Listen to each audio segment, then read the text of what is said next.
One of the things in martial arts that I think we have a misunderstanding is about the student-master relationship. When thinking about that, you have to try to understand what that means. When you serve someone and you don't have a choice, that's slavery. But when you serve and you have a choice, then that is your decision. The way we see it in Hwarangdo is that, or as all human beings should see, being part of humanity, that we are actually of service to each other. Our value as a human being is how much we can help another person, how much benefit we can create for humanity. So we are all serving. Whether you're aware or not, we serve someone, somebody, some idea, we serve. So as a martial artist then, we cannot look at ourselves as a victim. We have to understand how to be empowered. And that empowerment comes understanding that you have a choice. So you must understand then, as a student, the goal is to be like the master. And the master teaches a student to be strong and to give them the right tools to effectively carry on what they want and achieve the things what they want in life. So in many ways, the master is actually serves to the student. Vice versa, the student is of service to the master. But because of the title of student and master, we get that confused. If I have to tell a student, because of this, you act like this, and if they cannot think on their own to act properly, what's the use? Then the use is only when you're around, when you can direct them, their behavior, they're doing right. And behind your back, they're doing wrong. How can that suffice? So then the goal is to give the person the proper knowledge so that they can manage themselves, so you can be completely hands-off. So as a teacher then, your goal, or parent, because in our Eastern thought, teaching equates with parenting, and parenting equates with teaching. The job of a parent then is as quickly as possible to kick your child out of the nest, to have them fly on their own. Then so should a martial art master to the student. Not creating dependency, but empowering them to create independency. And that also means independent thought. So no student should be in a position to go ahead and do something and question, for instance, an action that is correct, that is right. Nobody should ever need a permission to do what is right. But if we're thinking about, oh, what does the other person want? What does the other person think?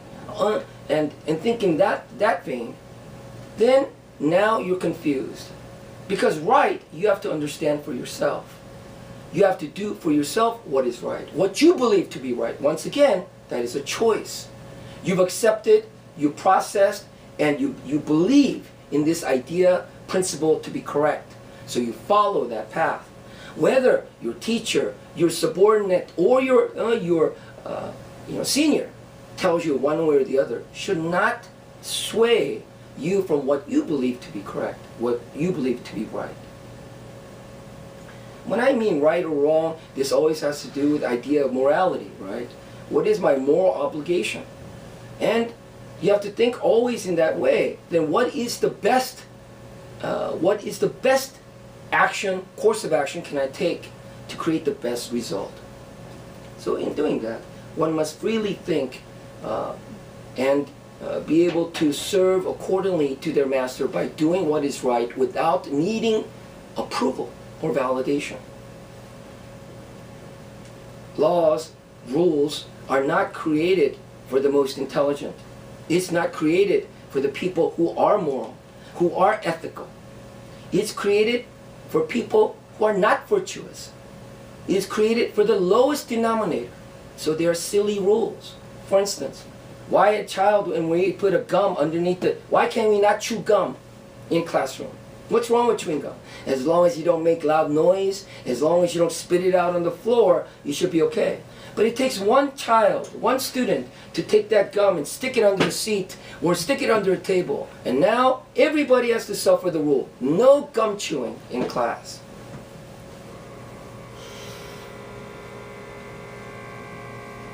There are oftentimes reasons why we must break the rule in order to do what is right. And these reasons why one would take this type of action requires a person who has knowledge of experience of life, of the virtues of life, of the suffering and hardships of life, and know it and experienced it in order to come to that wise decision to be able to choose a course that will not negatively impact them or others more than before. So, to me, I'm proud. I'm proud to be of service to my master, to my teacher. And I'm giving him my service, protect him, care for him. And I'll do, obey, and follow. However, it is also my obligation and my duty. If I feel that my master is doing wrong, it is incorrect, then I must, it is part of my duty as a human being to step up and voice my opinion. How will that be received? Maybe not well. Maybe I'll get a slap in my face. Maybe I'll have to do 100 or 1,000 knuckle push-ups. But that's the price I pay for breaking the rule. But not for what is doing right, but breaking the rule. Greatest heroes in our society are the ones sometimes have to break the rule. Sometimes have to take into their own accord and take action. And most importantly, any of these choices we make, you must know clearly the consequences that are going to follow by your action. You cannot take this action and avoid the knuckle push-ups, avoid the slap. You must take it. And that's why only strong people can be moral. Weak people, they're swayed. They don't have foundation. They cannot be moral.